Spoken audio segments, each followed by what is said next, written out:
जैसे कि last episode में हमने देखा कि ज़ाओ फैन बी याओ से बात करके वापस चला गया था और बी याओ को ज़ाओ फैन की ये बात कि उसे फ्लास के आंसू भी नजर आ रहे हैं ये बहुत पसंद आई थी। अब बी याओ नहर किनारे खड़ी होकर फ्लावर को देख रही थी कि तभी उसके पास उसकी आंट आती है। आंट कहती है कि वो 4 लोग जो आए हैं वो क्वीन यू सेक्ट से हैं, जो उनमें से लीडर है वो लॉन्ग शॉ फैन पीक से है, लेकिन बाकी 3 को मैंने कभी नहीं देखा है।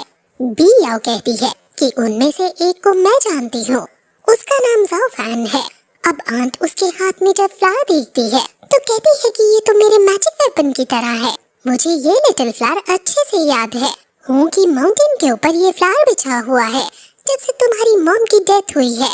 अब वो इससे आगे कुछ कहती, बी याओ उसे रोकते हुए कहती है कि उनके बारे में कुछ मत कहो, लेकिन आंट इमोशनल होकर उसे समझाती है कि तुम क्लैन लीडर की बेटी हो, क्लैन लीडर ने हमेशा तुम्हें प्यार किया है। बी याओ गुस्से में कहती है कि अगर ऐसा ही है तो क्यों इतने सालों से वो मुझे देखने नहीं आए। मैं मानती हूँ कि मेरी वजह से मेरी मॉम की डेथ हुई है और इसका मुझे रिग्रेट भी है। अगर मॉम आज जिंदा होती तो हमारी फैमिली पहले की तरह फिर से खुशहाल होती। अब यहाँ से हमें पता चलता है कि इस फ्लावर को देखकर वो बार बार सैड फ्लावर क्यों कह रही थी। उसकी मॉम ने उसके मैजिक वेपन का नाम सैड फ्लावर रख दिया था। अब वो अपनी आंट से जाने को कहती है क्योंकि वो अकेले में समय बिताना चाहती थी। आंट उसको खुद का ध्यान रखने को कहकर वहाँ से चली जाती है।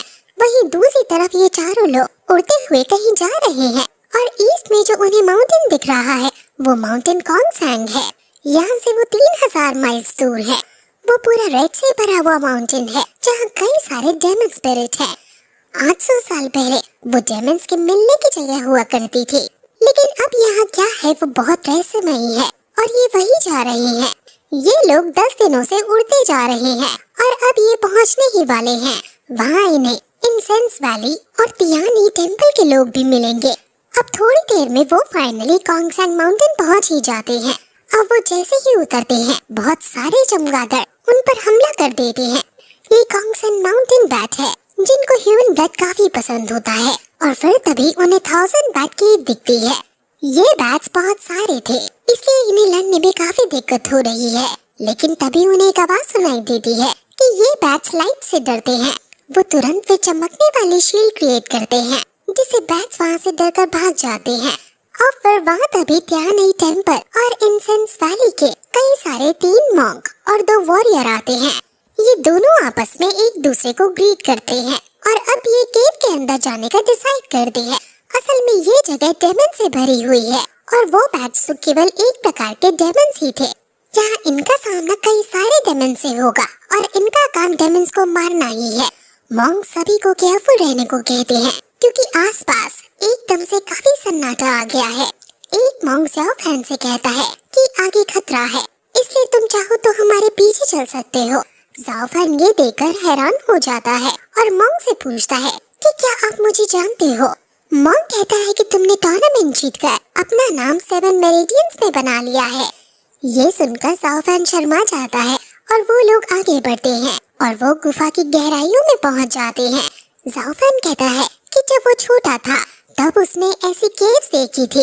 ये केव भी बहुत अंधेरी और गहरी है, इसलिए हमें सावधान होना होगा। मॉन्क कहता है कि तुम्हें अपना बचपन अभी भी अच्छे से याद है। ज़ाओ फैन बचपन की यादों को सुनकर थोड़ा उदास हो जाता है क्योंकि बचपन में ही उसके माँ बाप मर गए थे, लेकिन तभी वहाँ एक हलचल होती है और सभी अपने हथियार निकाल लेते हैं। सीनियर लाइट से आसपास देखने की कोशिश करते हैं और उसे पता चल जाता है कि यहाँ कोई डेमन प्रैक्टिशनर मौजूद है। फिर वो तुरंत उनकी आंखों से ओझल हो जाता है।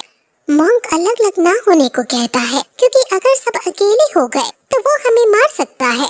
अब तभी वो डेमन प्रैक्टिशनर पीछे से आ जाता है और हमला कर देता है।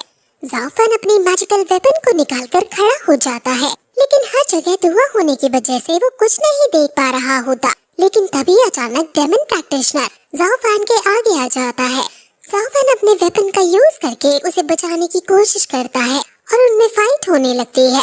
ज़ाओ फैन पूछता है कि आखिर तुम कौन हो। वहीं दूसरी तरफ सीनियर लोग दूसरे डेमन प्रैक्टिशनर से लड़ रही है। यहाँ कई सारे डेमन्स एक साथ आ गए हैं और ना चाहते हुए भी ये सभी लोग अब अलग अलग हो जाते हैं। सभी लोग डेमन से लड़ने की कोशिश कर रहे हैं, लेकिन डेमन काफी ज्यादा स्ट्रॉन्ग है, इसलिए वो भारी पड़ते हुए नजर आ रहे हैं। अब डेमन बॉस आता है जो कहता है कि क्या इंसानों के पास यही उनके 20 वॉरियर बचे थे? क्या उनके पास और कोई नहीं बचा जो बच्चों को लड़ने के लिए भेज दिया? इसका नाम ब्लड बॉस है और क्वीन यूसेक की इस टीम का लीडर कहता है कि अभी तक तुम जिंदा हो।